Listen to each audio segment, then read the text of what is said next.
किसान, बदलते भारत की शान।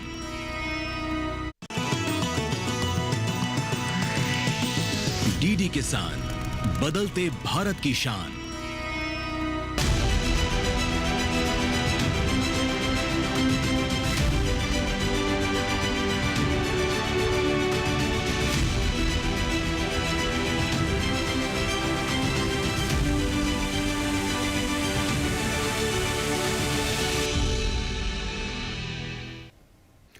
ऊंट की सवारी और डरवरिया साथ साथ नहीं चलती। कुछ बड़ा करना है तो डर दिल से निकालना पड़ेगा। अगर आप कोई बड़ा काम करने जा रहे हैं, ऊंचे स्तर का कोई काम करने जा रहे हैं और जोखिम वाला काम है, तो निश्चित तौर के ऊपर पे अगर उस काम के अंदर आपको सफलता चाहिए तो आपको डर को साइड में करना पड़ेगा, डर को अपने अंदर से निकालना पड़ेगा। हिम्मत और बड़े लक्ष्य साथ साथ चलते हैं, डर और सफलता नहीं। और दुनिया के किसी भी कोने में चले जाएं तो किसानों के सामने जो रिस्क रहता है सबसे बड़ा, यूं समझ लीजिए कि जोखिम उठाने वाले आप लोग हैं, किसान लोग हैं। चाहे वो बीज की शुरुआत हो, बीज कैसा निकलेगा पता नहीं, उसका जर्मिनेशन ठीक से हो पाएगा पता नहीं, उसके बाद उसके अंदर मौसम की मार पता नहीं, कीड़ा लग सकता है, बीमारी हो सकती है, धूप ज्यादा हो सकती है, और यहां तक कि अब लास्ट में जाकर के जब आप फसल घर पर लेकर के आते हो तो उसके बिकने का डर, कहीं नुकसान ना हो जाए। अब जब सब कुछ ठीक होने के बाद में यह डर आपको सताता है कि क्या आपको आपकी फसल का सही दाम मिलेगा या नहीं मिलेगा, और कब मिलेगा, क्या मुझे फसल रखनी चाहिए या नहीं रखनी चाहिए, इसके ऊपर पे जो जद्दोजहद है उसी का ही समाधान लेकर के आज का ये स्पेशल शो। आज का ये स्पेशल शो इसलिए खास है क्योंकि वायदा कारोबार, जिसको हम कहते हैं हिंदी के अंदर, या यूं कहें कि आपकी कमोडिटी एक्सचेंजेस के जो सरमोर हैं, में डॉक्टर अरुण रास्ते जी, जो कि एमडी हैं, सीईओ हैं आपके एनसीडीएक्स एक्सचेंज से, आपका स्वागत है। वो आज हमारे साथ शिरकत कर रहे हैं इस प्रोग्राम में। साथ ही धनवीर जी हैं हमारे साथ में, आप फार्मर प्रोड्यूसिंग कंपनी के सीईओ हैं, आपका भी स्वागत है। सबसे पहले आपके पास आऊंगा रास्ते जी, क्योंकि जैसे मैंने शुरुआत की, सबसे बड़ा जो रिस्क लेता है वो लेता है किसान जी। इसमें कारोबारी एक कैलकुलेटिव होता है कि मेरा प्रोडक्शन इतना होगा, मेरी सेल ये होगी, लेकिन एक किसान, उसको तो ये पता ही नहीं है कि मैं आज जो बीज लगा रहा हूं उसका जर्मिनेशन क्या होगा। वहां से उसका रिस्क शुरू हो जाता है, उसके साथ साथ में उसकी मेहनत। अब उसको ये पता है कि ठीक है, मौसम भी ठीक चला गया, फसल अच्छी हो गई, कटाई कर ली उसने, अब वो लेकर के आता है अपने घर पे कि अब मैं इसको सुबह बेचने के लिए मंडी में जाऊंगा, लेकिन उसको पता नहीं है कि मुझे दाम क्या मिलेंगे। और एनसीडीएक्स की शुरुआत इसी परिप्रेक्ष्य के अंदर में शुरू हुई थी 2003 के अंदर में, और किसानों को एक फ्यूचर फोरकास्ट दिखाई देगा कि फसल का दाम उसको क्या मिलेगा और फसल उसकी अच्छे दाम पे मिलेगी, और उसको देख करके वो अपनी अगली फसल की भी तैयारी कर सकता है। 2026 किस परिप्रेक्ष्य के अंदर में आप एक्सचेंज को देखते हैं, और क्या आपको लगता है कि यहां पर रिस्क या यहां पर आकर के हम जो इन्वेस्टर प्रोटेक्शन है उसको ज्यादा तवज्जो दे रहे हैं? एनसीडीएक्स ने, मतलब सिर्फ एनसीडीएक्स सिर्फ एक्सचेंज नहीं है, हमने पूरा इकोसिस्टम डेवलप किया है पिछले 22-23 सालों में। उसमें हमने ये किया है कि आज की तारीख में अगर आप देखें गुलाब बाग जैसी जगह बिहार में अगर आप जाते हैं तो वहाँ पर मेज़ होता है, मक्का। वहाँ पर अगर मेज़ होता था, पहले लोग सड़कों पे सुखाने के लिए डालते थे। जब से एनसीडीएक्स ने वहाँ ऑपरेट करना शुरू किया, वहाँ पर बड़े बड़े साइलोज लग गए हैं, बड़े मॉडर्न साइलोज वहाँ लग गए। वो इसलिए लगे हैं कि एक्सचेंज वहाँ पहुँचा, एक्सचेंज ने क्वालिटी निर्धारित की, अगर उस क्वालिटी का माल होगा तो एक्सचेंज पे लगेगा। वहाँ के अगर किसानों को ये समझ में आ गया कि अगर वो माल एक्सचेंज के पे लगता है तो उनको प्राइस ज़्यादा रियलाइजेशन अच्छा होता है। इसलिए उन्होंने उस सुविधा का फ़ायदा उठाना शुरू किया। तो एक्सचेंज के होने से ये होता है कि इकोसिस्टम भी अच्छा हो जाता है, क्वालिटी हमारा इंप्रूवमेंट शुरू हो जाता है, इससे प्राइस रियलाइजेशन भी बेहतर होता है। दूसरा फ़ायदा ये होता है। आपने क्वालिटी की बात की सर। जी जी। जैसे चूंकि बायर है, सेलर है, कई बार सेलर के मन के अंदर में ये आ जाता है कि चल यार मैं ये थोड़ी सी क्वालिटी जो है वो लेस है और जो स्टैंडर्ड्स हैं एनसीडीएक्स के उसके मैच नहीं होते, लेकिन किसी तरीके भी मैं वो कोशिश कर लेता है कहीं ना कहीं उसको एडजस्ट करने की। जी। अगर ऐसी कोई घटना होती है जी तो क्या एनसीडीएक्स में क्या जो बायर है उसको न्याय मिलता है? क्या एनसीडीएक्स उस प्लेटफॉर्म के ऊपर पे तत्परता के साथ में अपना काम करता है कि भाई अगर डिलीवरी के इश्यूज हैं, क्योंकि कपल ऑफ टाइम हमने ये देखा कि पास्ट के अंदर में, हालांकि आपने तो 21 में ज्वाइन किया, उससे पहले भी डिलीवरीज को लेकर के काफ़ी इश्यूज आए, चाहे वो ब्लैक पेपर का भी था, आपका पोटैटो का भी था, कैस्टर सीड के अंदर में भी एक इशू क्रिएट हुआ। तो इसको किस तरीके से आप देख रहे हो? जो भी मतलब प्रोडक्ट होता है या तो एफएसएसएआई के या एगमार्क के, ये दो स्टैंडर्ड्स इंडिया में सबसे ज़्यादा चलते हैं, तो सभी के अप्रूव किए हुए स्टैंडर्ड्स हैं। ठीक है। तो पहले तो वो होगा। दूसरा हमारे कॉन्ट्रैक्ट में स्पेसिफिकेशन होगा कि जैसे कोई एक पर्टिकुलर प्रोडक्ट है उसका एगमार्क होगा या एफएसएसएआई होगा, उसी प्रोडक्ट को 5 से 10% वेरिएशन ऊपर नीचे जो हमारी प्रोडक्ट एडवाइजरी कमेटी होती है वो डिसाइड करती है। ओके। ठीक। उसके बाद जब ये किसान आता है वेयरहाउस में, तो वेयरहाउस में WDRA जो हमारी रेगुलेटरी अथॉरिटी है वेयरहाउस की, उनके अप्रूव किए हुए वेयरहाउस में ही ये सामान रखा जाता है जो एनसीडीएक्स का माल होता है। तो एक रेगुलेटर हो गया सेबी, दूसरा हो गया WDRA। और ये जो टेस्टिंग होता है ये NABL अप्रूव, जो गवर्नमेंट ऑफ इंडिया की अप्रूव्ड लेबोरेटरीज है NABL, उससे अप्रूव की हुई स्टैंडर्ड्स होते हैं। ओके। जब आप डिलीवरी करने आता है किसान, जो आपने कहा कि मैं 100 की जगह 99 वाला मैं चला दूं, हाँ। तो कभी कभी वो चलाने की कोशिश करते हैं पर वो रिजेक्ट हो जाते हैं। इसलिए मैंने जब आपसे ये कहा कि गुलाब बाग में क्वालिटी इसलिए इंप्रूव हो गई कि उन्हें पता चल गया कि 100 का 99 नहीं करने देते हैं, स्टैंडर्ड इसलिए सुधर जाता है। तो अगर 99 का माल 100 का अगर हो जाता है तो थोड़ा क्वालिटी का इशू आता है। ठीक है। इसलिए अगर 100% क्वालिटी अगर हम लेते हैं, अगर सामान अंदर चला गया वेयरहाउस में, ठीक है, उसके बाद रिस्पॉन्सिबिलिटी वेयरहाउस वाला जो ओनर है उसकी हो जाती है। ठीक है। जब बायर आता है, अगर ये बायर चाहता है कि मुझे 100% वाली ही क्वालिटी मिले, तो वो बायर डिलीवरी लेने के पहले, खरीदारी करने के पहले, वो वापस NABL में टेस्टिंग करवा सकता है। अच्छा। ठीक है। अगर वो टेस्टिंग करवाता है और उसे ये पता चलता है कि 100 की जगह मुझे 99 क्वालिटी मिल रही है, तो WSP जो प्रोवाइडर है, वेयरहाउस वाला जो मालिक है या जो कंपनी है, वो उसको उसका जो मतलब जो 10% जो भी डिफरेंशियल होगा उतना पैसा बायर को देगी। अच्छा। ये पूरा प्रावधान कॉन्ट्रैक्ट में है, ये हमारी वेबसाइट पे भी है। Okay. जो भी बायर है, सेलर है, सबको ये पता है। धनवीर जी, जी आप FPC हैं, जी जी अभी आप एक्सचेंज को यूटिलाइज कर रहे हो, एनसीडीएक्स के ऊपर पे माल डिलीवरी दे रहे हैं? डिलीवरी दे रहे हैं। ओके। किस चीज़ की आप डिलीवरी देते हैं? मेज की डिलीवरी दे रहे हैं, ओके। धनिए की डिलीवरी, ठीक है। दोनों।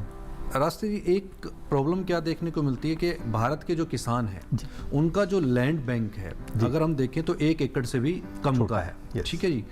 अब वो 1 एकड़ से छोटा है तो उसकी जो प्रोड्यूस है, वो जो कॉन्ट्रैक्ट का जो साइज है, अब मैक्सिमम कॉन्ट्रैक्ट के साइजेस हैं आपके 10 मीट्रिक टन के, जी। तो 10 मीट्रिक टन अब उसके पास में प्रोड्यूस ही वो पैदा नहीं होता, जी। तो वो एक्सचेंज के ऊपर पे कैसे लेकर के आए, उसको उस चीज़ का बेनिफिट कैसे मिले? फिजिकल मार्केट के अंदर में तो चलो वो डिलीवरी दे देगा, लेकिन एक्सचेंज के ऊपर पे वो अपनी डिलीवरी को नहीं लगा सकता, तो वहाँ पे एक्सचेंज कैसे कारगर है? जी, बहुत अच्छा सवाल था ये। और इस दिशा में तीनों संस्थाएं, भारत सरकार, जो हमारा बैंकिंग सिस्टम है वो, और एक्सचेंज, तीनों ने साथ मिलकर ये डिसाइड किया कि इंडिविजुअल जो छोटा किसान है, चूंकि वो एक्सचेंज पे नहीं आ सकता, वो एग्रीगेटेड फॉर्म में किस तरह से एक्सचेंज पे आ सकता है। तो जो FPOs हैं या कोऑपरेटिव्स हैं, वो किस तरह से एग्रीगेट करके एक्सचेंज पे आ सकती हैं। जैसे हमारे धनवीर यादव जी, ये FPC के मेंबर है, फार्मर प्रोड्यूसर कंपनीज, तो एग्रीगेटेड का ये अपने अपने मेंबर जितने उनका एग्रीगेट करेंगे और उसके बाद एज ए FPC हमारे पास आ सकते हैं। तो हमारी 2 कोशिशें रही है, एक तो FPCs को एग्रीगेट करने का मतलब उनको एनकरेज करें, और दूसरा FPCs के माध्यम से हम किसानों को ट्रेन करते हैं जो भी करना चाहिए। तो आज की तारीख में करीब 774 FPCs हमसे जुड़े हुए हैं, ओके। और करीब 12 लाख किसान एक्सचेंज से जुड़ गए हैं, जबकि हमारे पास बहुत ज़्यादा कमोडिटीज़ नहीं है, फिर भी आज की तारीख में करीब 12 लाख किसान जुड़े हुए हैं। पिछले साल 11 लाख थे, इस साल में 1 लाख किसान और जुड़ गए। ओके। इसमें हम 2 काम करते हैं। हमारी एक FPC डिवीजन है, जिनका काम ही है कि किसानों से थ्रू एफपीओस कोऑर्डिनेट करो, उनको ट्रेन करो और उनको बाजार तक लाओ। ठीक है। और यही चीज़ जब हमने नाबार्ड से बात की तो ये नाबार्ड को ये हमारा बहुत पसंद आया। उन्होंने कहा कि एफपीओ एनेबलमेंट, और दूसरा हमारा जो स्किल डेवलपमेंट मिनिस्ट्री, और ये शायद किसी को पता नहीं है कि स्किल डेवलपमेंट मिनिस्ट्री ने हमें एक प्रोजेक्ट दिया है जिसमें करीब 1000 एफपीओ के लीडर्स को हम ट्रेन कर रहे हैं। क्योंकि हम ये चाहते हैं कि एफपीओ के लीडर को आप ट्रेन करोगे तो अपने आप फार्मर्स को वो ट्रेन द ट्रेनर्स वाला हिसाब हो जाता है। तो ये स्किल डेवलपमेंट मिनिस्ट्री हमसे काम कर रहा है। स्किल डेवलपमेंट का एग्रीकल्चर से वैसे कोई लेन देन नहीं है, बट ये हमारा प्रोजेक्ट एनसीवीटी के थ्रू हमने मतलब ये मार्केटिंग स्किल डेवलपमेंट हो गई, मार्केटिंग कैपेसिटी बिल्डिंग दोनों। ओके। हमने 30 घंटे का कोर्स डेवलप किया है जो एनसीवीटी ने अप्रूव किया हुआ है। ठीक है। और उस कोर्स के जरिए हम ये एफपीओ के जो लीडर्स हैं उनको हम ट्रेन कर रहे हैं। ठीक है। और सेम चीज हम कॉलेज के स्टूडेंट्स को भी कर रहे हैं, क्योंकि कल जो किसान बनेंगे, जो कॉलेज वाले स्टूडेंट्स हैं, वो पहले से ही ट्रेन होकर फिर हमारे पास आए। राइट, बिल्कुल। तो जैसे वेयर हाउसिंग के बारे में उनको नहीं पता होता है, तो ऐसी चीजें। धनवीर जी, जब आप डिलीवरी लगाते हैं एक्सचेंज के ऊपर पे जी, तो किस तरीके के इश्यूज आपको फेस करने पड़ते हैं, या आपके पास में जो फार्मर्स का जो संगठन है कितने फार्मर्स के जुड़े हुए हैं आपके साथ में एक वो, और क्या उन सभी की क्रॉप एनसीडीएक्स में लगती है या किस तरीके से काम होता है, वो थोड़ा सा एक्सप्लेन करें। ये सर जैसे हमारा एक एफपीसी है, 311 मेंबर बने हुए हैं इसमें। तो हम क्या करते हैं, सभी जो जितने भी मेंबर्स लोग रहते हैं इसके, जिनमें से कुछ लोग तो इंटरेस्टेड रहते हैं लगाने, बाकी के कुछ लोग नहीं रहते हैं। जो इंटरेस्टेड रहते हैं तो उनका कम कम करके 50-50 कुंटल करके इकट्ठा माल करके और वेयर हाउस में रख देते हैं उसको। इसके बाद में उसकी क्लीनिंग ग्रेडिंग करवा के उसके बाद में फिर माल को ले जाके एनसीडीएक्स के वेयर हाउस पे हम उसको ले जाते हैं। वहाँ पे फिर लैब टेस्टिंग की जाती है। लैब टेस्टिंग में यदि हमारा माल सही रहता है, क्योंकि माल तो पहले से ही हम अच्छा क्लीन करवा के ही ले जाते हैं एनसीडीएक्स के गोडाउन तक। वहाँ जाके हमारा माल टेस्टिंग में आ जाता है, टेस्टिंग में पास हो जाता है। उसके बाद हम उसको सेल कर देते हैं। सेल करने के बाद में हमें ये फ़ायदा हो जाता है, एक तो क्या रहता है, जो ट्रेडर को अगर हम बेचेंगे तो हमें पेमेंट का इशू रहता है।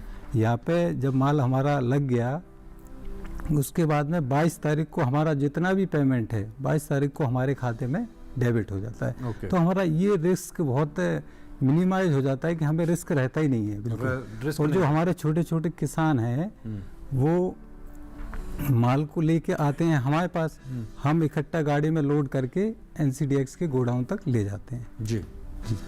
वक्त हो गया यहाँ पर एक छोटे से ब्रेक का। ब्रेक के तुरंत बाद लौटेंगे, चर्चा जारी है और जानने की ये भी कोशिश करेंगे कि एनसीडीएक्स 2026 में ऐसे कौन से काम करने जा रहा है जिससे ट्रांसपेरेंसी, विश्वास बाजार के अंदर वापस लौटता हुआ नजर आए।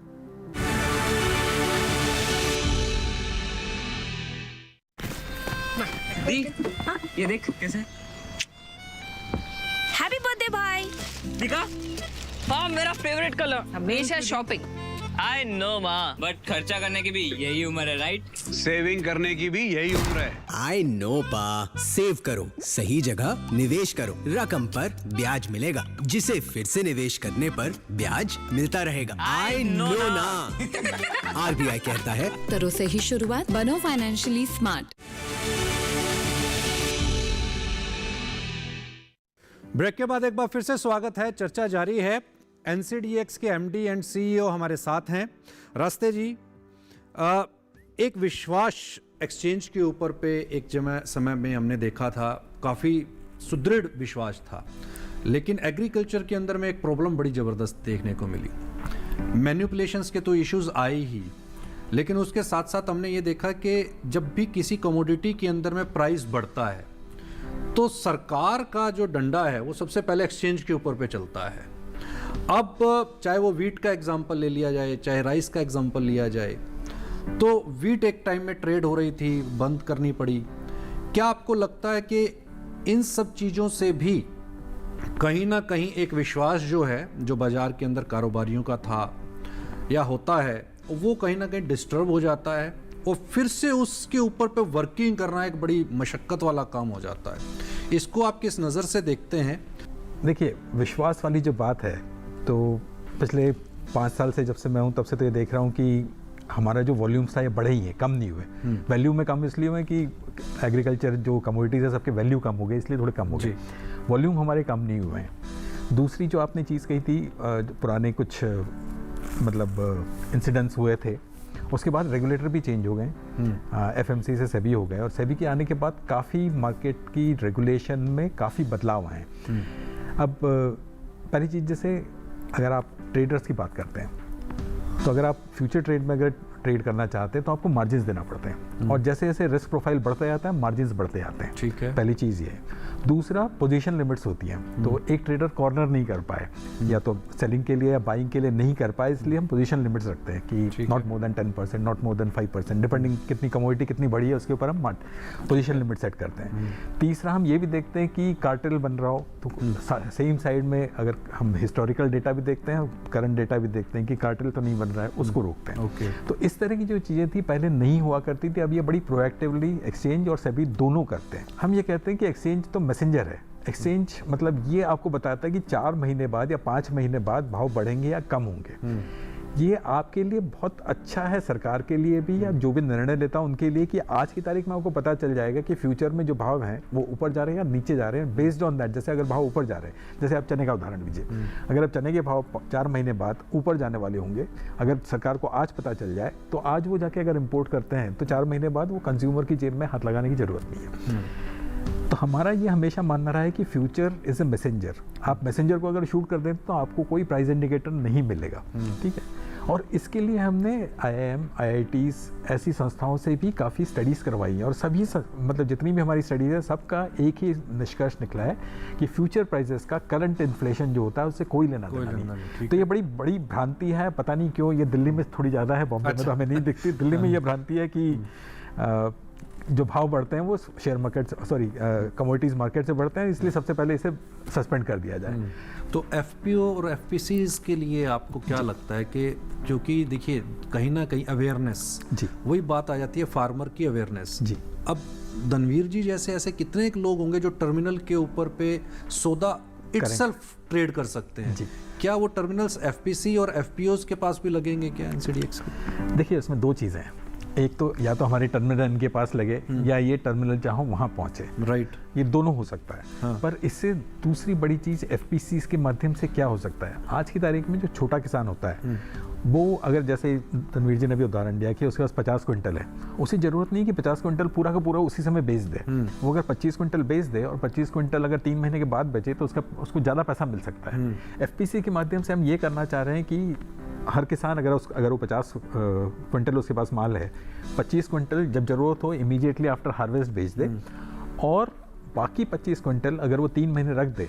और उसके लिए हम ये काम कर रहे हैं कि हमारी जो वेयरहाउसिंग सब्सिडरी है उसको इलेक्ट्रॉनिक नेगोशिएबल वेयरहाउस रिसीट के माध्यम से बैंक का फंडिंग मिल जाए फॉर शॉर्ट ड्यूरेशन, 2 या 3 महीने के लिए बैंक से उनको फंडिंग मिल जाए, तो वो होल्ड कर सकेंगे 3 महीने के लिए, और 3 महीने बाद अगर वो बेचते हैं तो उनका प्राइस रियलाइजेशन बहुत ज़्यादा अच्छा होगा। तो ये हमारी अगली कोशिश है। तो ये अगेंस्ट कमोडिटी फंडिंग हो जाएगा।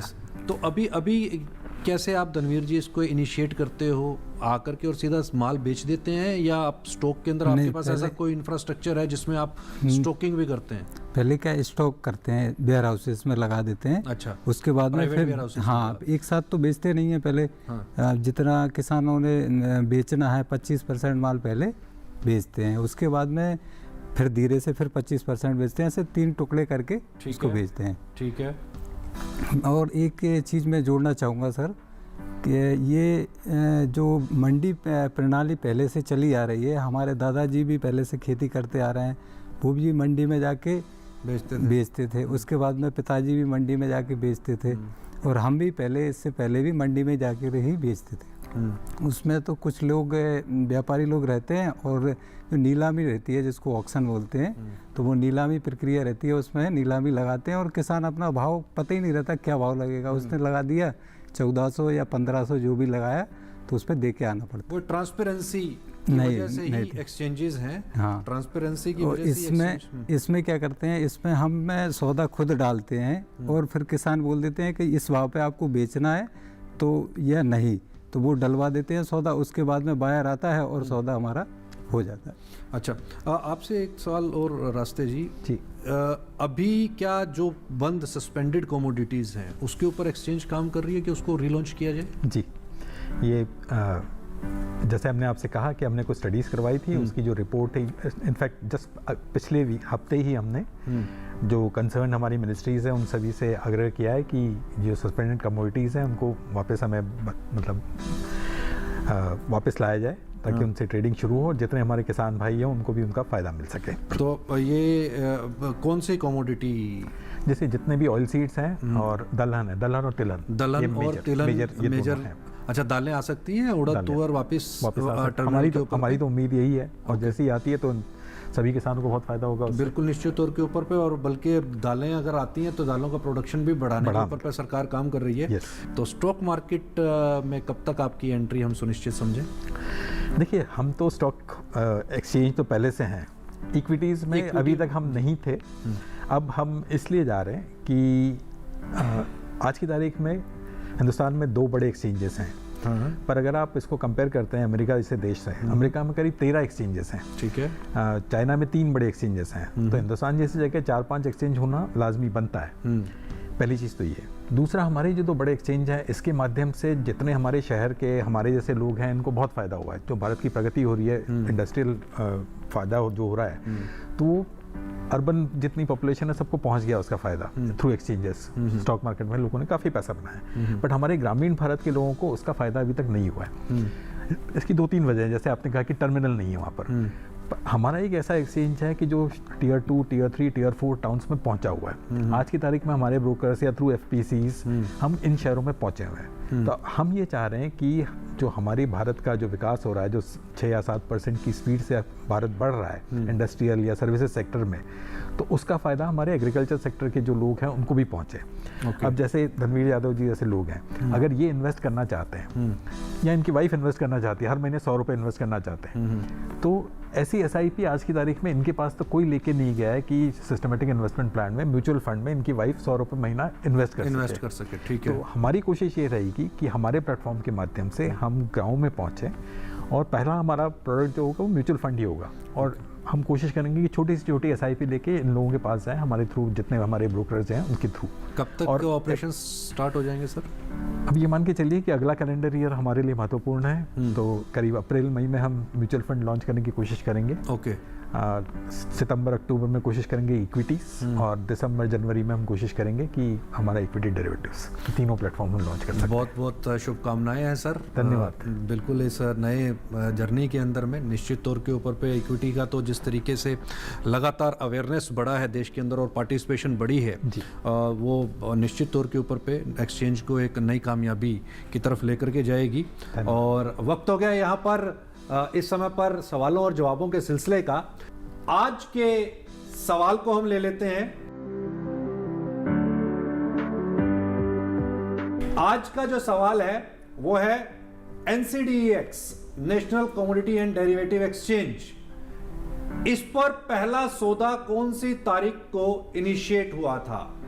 ऑप्शन ए 9 जनवरी 2004 को, ऑप्शन बी 15 फरवरी 2004 को, ऑप्शन सी 25 फरवरी 2004 को, और ऑप्शन डी 1 मार्च 2004 को। तो इस सवाल का आपको जवाब हमें मेल करना है अपना commodityexpert@gmail.com पर। लेकिन याद रहे, इस सवाल का आपको जवाब हमें शुक्रवार रात 9 बजे से शनिवार रात 9 बजे यानी कि 24 घंटे में आपको हमें मेल करना है। रास्ते जी, आप स्टूडियो में हैं और आपने ये तमाम जानकारियां शेयर की, इसके लिए आपका बहुत बहुत शुक्रिया। धनवीर जी, आपका बहुत बहुत धन्यवाद।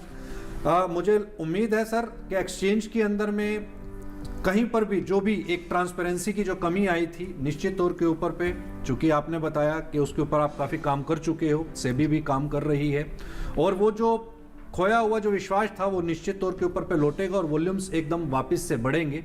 और नई कमोडिटीज़ दालें और तिलहन अगर वापस से इंट्रोड्यूस होते हैं तो निश्चित तौर के ऊपर एक्सचेंज के लिए और कारोबारियों के लिए और फार्मर्स के लिए ये एक बड़ी उपलब्धि होगा। बहुत बहुत धन्यवाद एक बार फिर से धन्यवाद सर। कहीं मत जाइए, आप देखते रहिए दूरदर्शन किसान, क्योंकि इसी तरह की जानकारियों का सिलसिला बदस्तूर जारी है।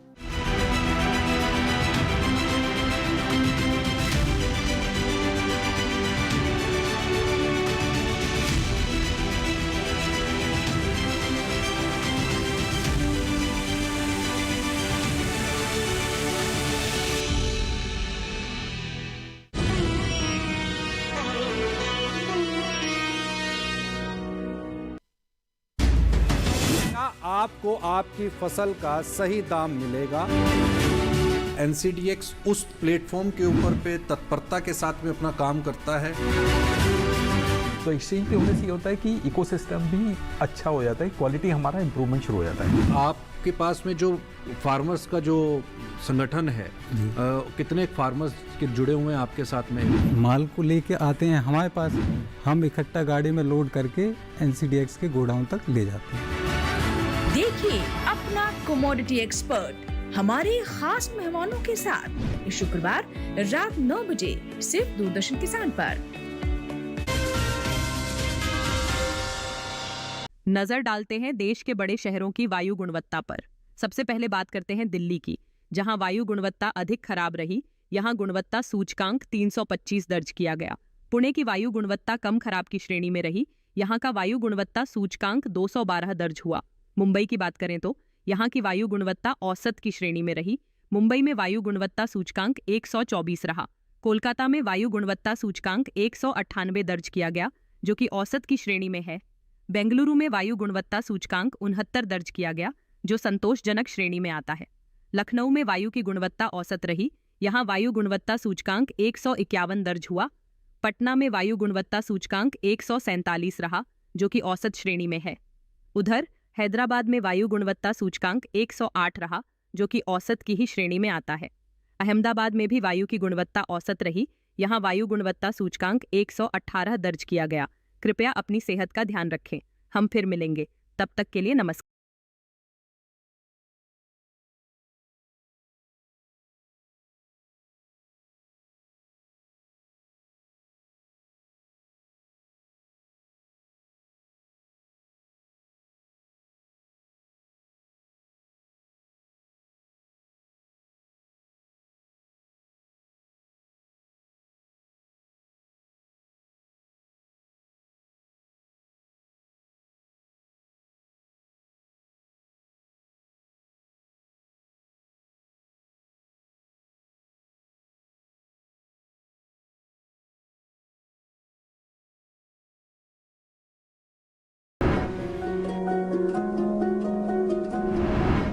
जोड़ों के दर्द से हो परेशान, सूजन की हो लालिमा या फिर हो सुबह की जकड़न, तो ये सब हो सकते हैं गठिया के संकेत। तो आइए जानते हैं क्या है गठिया की बीमारी और आयुर्वेद में क्या है इसका इलाज। अगर आप भी गठिया रोग के बारे में कुछ जानना या पूछना चाहते हैं तो लगाइए हमारे टोल फ्री नंबर 1800-113060 और 1800-113061 पर कॉल। आयुर्वेद में गठिया और उसका उपचार, इस शनिवार स्वस्थ किसान लाइव शाम 6 से 7 बजे केवल दूरदर्शन किसान पर।